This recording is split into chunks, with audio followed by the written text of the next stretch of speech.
Ladies and gentlemen, thank you for joining. My name is Jack Alatesh, and today I just wanted to take a quick moment to discuss the background simulation and the minor factions. This is leading up to the larger video, which will be discussing the power play factions and how to best get along in that kind of environment. So, the background simulation is something that everybody has seen, but few are necessarily familiar with. So the easiest way to see this is to go into any Starport Services menu and just simply have a look at the front page of it. The front page of the menu here will show us who is in charge of the system, in this case the independence of the system name, the state of that faction, the system influence of that faction, and the reputation of the player with that faction. The other place that you probably run across this is in the mission board, because it differentiates the individual mission givers that you have. The only one to be the most concerned with, though, is the one which is tagged as the controlling faction, which in this case has no missions which are currently available. Now, as a player going around and looking for missions, you may be looking for a specific type of mission, such as you may enjoy going to combat zones, running those guys, turning in combat bonds, and making yourself a stack of cash. Alternately, you may also enjoy going out and running skimmer missions, stacking them up, and going and blasting some skimmers for your the edification of your own wallet.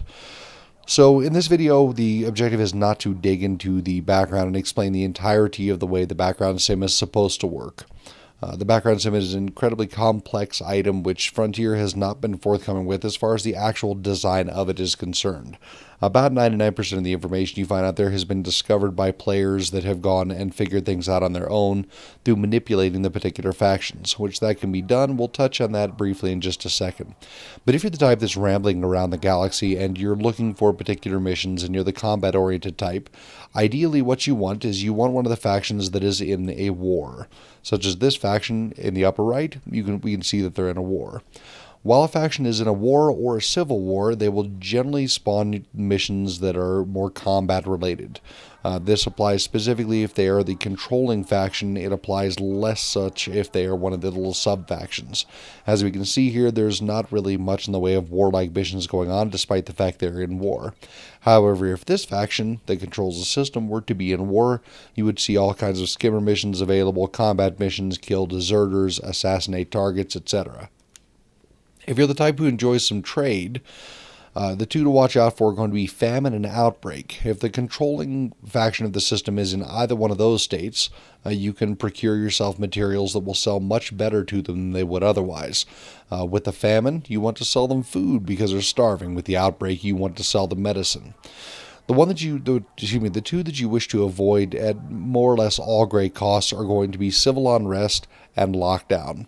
Civil Unrest will spawn a bunch of combat missions, but from my experience rambling around the galaxy, generally Civil Unrest missions do not pay well. They don't pay nearly as well as War or Civil War. So, generally they're best left avoided unless you just really want to run them where you have not a whole lot else to do, or, barring that, you can't find somebody who's in war to go assist. The one that you want to avoid regardless of what you do for a living is the lockdown state. When a controlling faction that owns a station is in a lockdown state, none of that station's services are available aside from just simple missions in some cases, some passengers, but less than normal.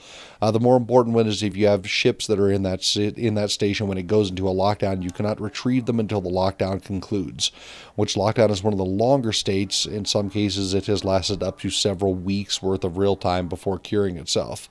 Finally, whereas with most of the faction states, you can do something to influence them to move them back to a more productive state. With lockdown, there is nothing that you can possibly do.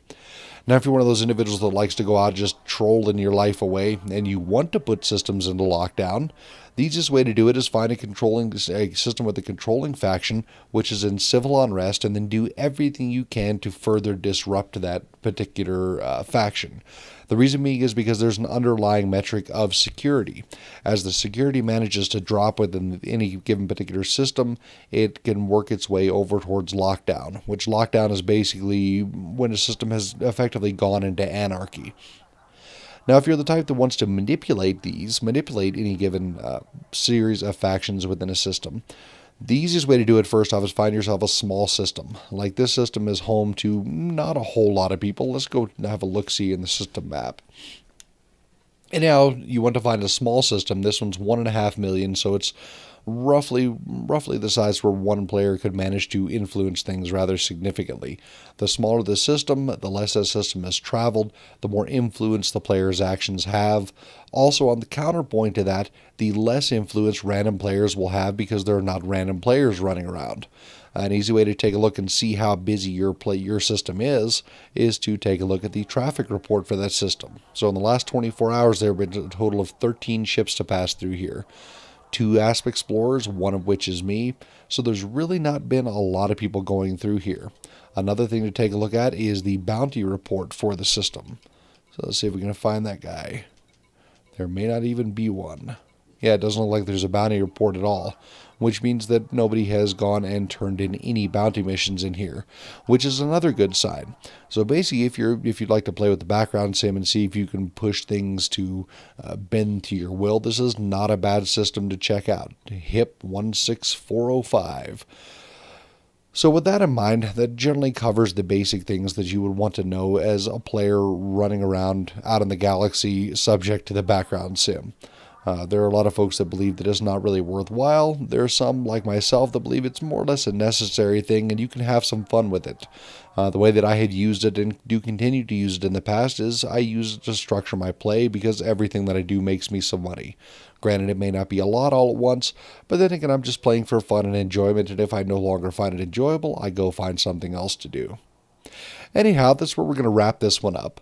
Then in the near future here, I'll be working on one for the power play side of things, which is quite a bit more intriguing than the simple background sim, and should provide a lot more information that's actionable to a lot more folks.